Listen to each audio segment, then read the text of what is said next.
আমার বাবা রাস্তায় পড়ে আছে, একটু দাঁড়ান প্লিজ, একটু দাঁড়ান প্লিজ। কি হলো, কি গাড়ি দাঁড় করিয়েছেন কেন? দেখুন দেখুন, আমার বাবা অ্যাক্সিডেন্ট হয়ে পড়ে আছে। আপনি যদি আপনার গাড়িটা করে কাইন্ডলি হসপিটালে পৌঁছে দেন আমার বাবাকে। একদম না, সবে শোরুম থেকে গাড়িটা নিয়ে এসেছি। হসপিটালে গিয়ে পুলিশের কেসে ফাঁসি আর কি। পুলিশকে যা বলেন আমি বলবো, আপনার কিচ্ছু হবে না। দেখুন, জীবনের প্রথম গাড়ি কিনেছি, বউকে নিয়ে কালীঘাটে পুজো দিতে যাবো। সরুন। মন্দিরে আপনি পরেও যেতে পারবেন, কিন্তু হসপিটালে না নিয়ে গেলে মরে যাবে আমার বাবা। ঠিক আছে, নিয়ে আসুন। Thank you, thank you. তুরুন তুরুন, আমার বাবাকে তুলে দিন।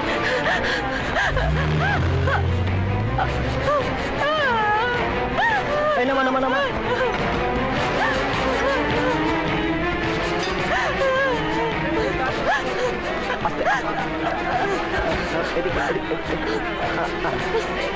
এই এখানে বসে থাক, আমি ওনাকে হসপিটালে পৌঁছে দিয়ে আসি। বাবা, বাবা, ডক্টর, এ তো অ্যাক্সিডেন্টাল কেস। পুলিশে ডায়েরি করেছেন? না। তাহলে তো হাত দেওয়া যাবে না। আপনি আগে আমার বাবাকে দেখুন, আমি থানায় ডায়েরি করব। তারপর কিছু একটা হয়ে গেলে হ্যাপা সামলাবে কে? হ্যাঁ, যান থানায় গিয়ে ডায়েরিটা করুন, এফআইআর নাম্বারটা নিয়ে আসুন, তারপর দেখছি। দেখুন, এই সব কেসে পুলিশের কাছে গেলেও ঝামেলা, না গেলেও ঝামেলা। 500 টাকা দিন, সব ঠিক হয়ে যাবে। কিসের জন্য? স্যারের ডাক্তারি পড়ার খরচ আপনাদের থেকেই তো তুলবে। এটাই বুঝি হসপিটালের নিয়ম? ডাক্তারি পড়ার খরচ দিলে পেশেন্টের চিকিৎসা হবে, আর না দিলে ডাক্তার তাকে দেখবে না। এই অত বোঝাতে হবে না, যা বলার তা তো বলেই দিয়েছি। এফআইআর নাম্বার নিয়ে আসলে হবে, নইলে চিকিৎসা হবে না।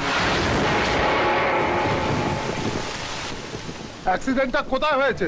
GT road. ওটা আমার এরিয়ায় পড়ছে না, আপনি শিবপুর থানায় গিয়ে রিপোর্ট করুন। কি করে বলে ওরা যে ওটা আমাদের থানার এরিয়ায় পড়ছে? ওটা তো ওদের থানার এরিয়ায় পড়ছে। দাঁড়ান তো। মজা করছেন আপনারা? হসপিটাল থেকে থানায় পাঠাচ্ছে, থানায় গেলে আরেক থানায় পাঠাচ্ছে। আমার বাবা ওদিকে মরতে চলেছে, আর আপনারা আমাকে এক থানা থেকে আরেক থানা দৌড় করাচ্ছেন। লজ্জা করে না আপনাদের? 1000 টাকা লাগবে। এফআইআর না হলে ডাক্তার আপনার বাবাকে দেখবে না, আর টাকা না দিলে এফআইআর হবে না। আপনি ঠিক করুন কি করবেন।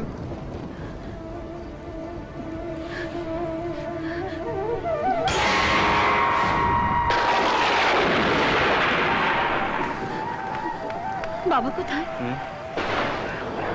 ডাক্তার চিকিৎসা শুরু করে দিয়েছে না? আমি ডায়েরি করেছি, নাম্বারও দিয়ে দিয়েছে আমাকে। ভালো আছে না বাবা? কোন ওয়ার্ডে দিয়েছে? আসুন।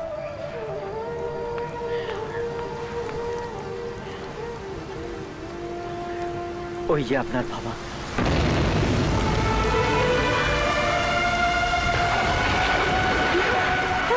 বাবা, বাবা, বাবা,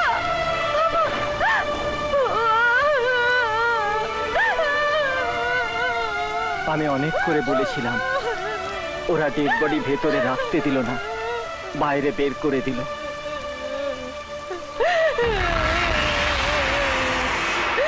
শ্মশান থেকে সোজা চলে এসেছি আপনার মুখোমুখি হওয়ার জন্য। আর 5টা মানুষের মতো আমিও বিশ্বাস করেছি আপনার মধ্যে দিয়ে নেতাজি সবার ঘরে ফিরেছে। আর আমার প্রশ্ন সেই নেতাজিকে, এই সোনার বাংলা শ্যাগলার তৈরি সোনার গহনার মতো হবে না তো, যেখানে সোনার চেয়ে খাদ বেশি?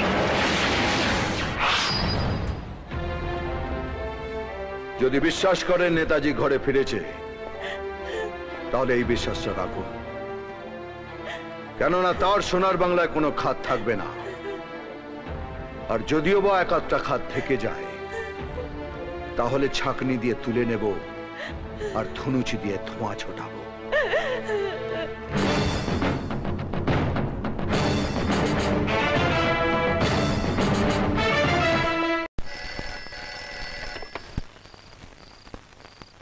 হ্যালো স্যার, জিটি রোডের উপর একটা বেআইনি মাল ভর্তি ট্রাক ধরা পড়েছে। আটকে রাখো, আমি এক্ষুনি আসছি।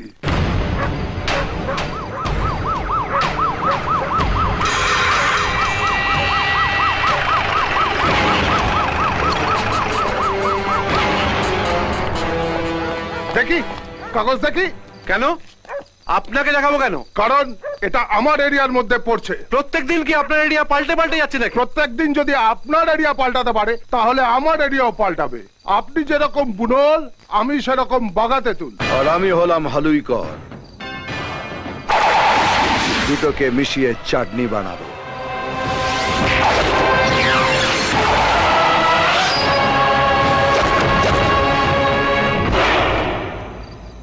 দেখুন না স্যার, আমার থানার এরিয়ায় বেআইনি মাল ভর্তি ট্রাক ধরা পড়েছে আর উনি বলছেন এটা ওনার এরিয়া। মিথ্যে কথা স্যার, এটা আমার এরিয়া।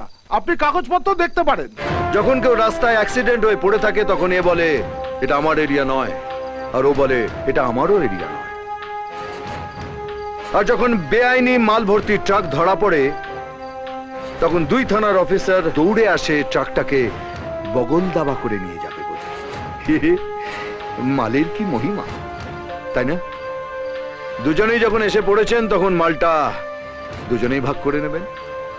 ডালা খোলো। বলছি স্যার।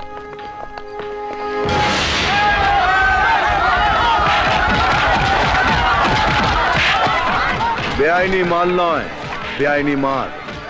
চালান ছাড়াই চলে এসছে।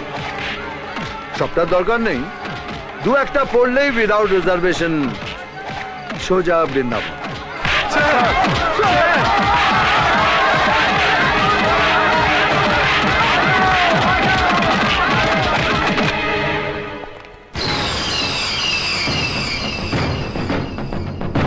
Good evening sir. গুড না ব্যাড সেটা আমার কথা শেষ হওয়ার পর জানা যাবে। যদি আমার প্রশ্নের ঠিকঠাক উত্তর পাই তাহলে গুড, নইলে ভেরি ব্যাড ডক্টর। অ্যাক্সিডেন্টাল পেশেন্টকে হসপিটালে নিয়ে আসা হলে ডাক্তারের প্রথম কর্তব্য কি? তার চিকিৎসা করা, না তার বাড়ির লোককে ডায়েরি করার জন্য থানায় দৌড় করানো? অ্যাক্সিডেন্টাল কেস হলে আগে পুলিশে ডায়েরি করতে হবে, এটাই নিয়ম স্যার। আর হাতে 500 টাকা ধরিয়ে দিলে কোনো নিয়ম নেই, সব সাল্টে দেবেন, তাই তো? আপনি এমন একটা দেশে জন্মেছেন যেখানে ফাটাকেষ্ট আগে থেকেই জন্মে বসে আছে। আপনার জন্য আর এটা গুড রইল না, ভেরি ব্যাড। আপনার ব্লাড গ্রুপ কি? হ্যাঁ, এ স্যালাইন ওয়াটার, অক্সিজেন আর এ ব্লাড গ্রুপের ব্লাড নিয়ে আসুন। কি হবে স্যার? আপনাকে পেঁদানোর পর কোনটা আগে লাগবে সেটা বুঝতে পারছি না, তাই সবকটাই হাতের কাছে রাখছি। সরকার নিয়ম করেছে যাতে আপনারা কোনো ঝুটমুট কেসে ফেসে না যান। আর আপনারা কি করছেন? সেই নিয়মের গোড়া থেকে চারা গাছ বার করছেন ডাক্তারি পড়ার খরচটা তোলার জন্য। এই চারা গাছ যদি আসল গাছ থেকে 1 ইঞ্চিও বেড়ে যায় না, তাহলে উপর থেকে ছেঁটে দেব। আর যদি তার থেকেও বেশি বেড়ে যায় তাহলে একদম গোড়া থেকে ছাঁটিয়ে দেব। এটা সাকরাত তৈরি সোনার গয়না নয়, মুখ্যমন্ত্রীর গড়া সোনার বাংলা, যাতে এক টুকরো খাত থাকবে না, পুরোটাই সোনা, 24 ক্যারেট। মিনিস্টার, আমি মিনিস্টার, মিনিস্টার, আমি মিনিস্টার। ফাটাকেষ্ট, ফাটাকেষ্ট, আমি মন্ত্রী, ফাটাকেষ্ট। ফাটাফাটি আমাদের ফাটাকেষ্ট।